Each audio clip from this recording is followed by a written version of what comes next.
দেখো কেপিতে আসার মতো একটি কি বলছে, যদি কোনো বস্তুর বিক্রয় মূল্য 3 গুণ হলে লাভ 4 গুণ হয়, তবে এর উপর লাভের শতকরা কত হবে? তো কি করতে হবে, কি বলেছে বিক্রয় মূল্যর 3 গুণ হলে, বিক্রয় মূল্য 3 গুণ হলে, তাহলে আমি কি জানি ক্রয় মূল্য CP is to SP, SP আছে বিক্রয় মূল্য।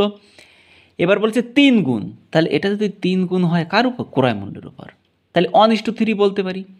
এবার তারপর কি বলেছে দেখো, লাভ 4 গুণ হয়। লাভ কখন হয়, যখন আমি এই বিক্রয় মূল্য থেকে ক্রয় মূল্য যখন আমি বিয়োগ করি, বিক্রয় মূল্য থেকে ক্রয় মূল্য বিয়োগ করলে আমার কি হয়, কি বেরোয়, লাভ বেরোয়। তাহলে বিয়োগ করলে কত হবে, 2। এই 2 সমান সমান কত হবে, বলছে 4 গুণ হবে।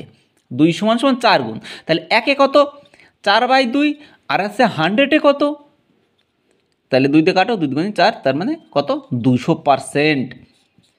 দেখো এটা যদি বুঝতে পারো তাহলে পরেরটা করে আমাকে কমেন্টে জানাও।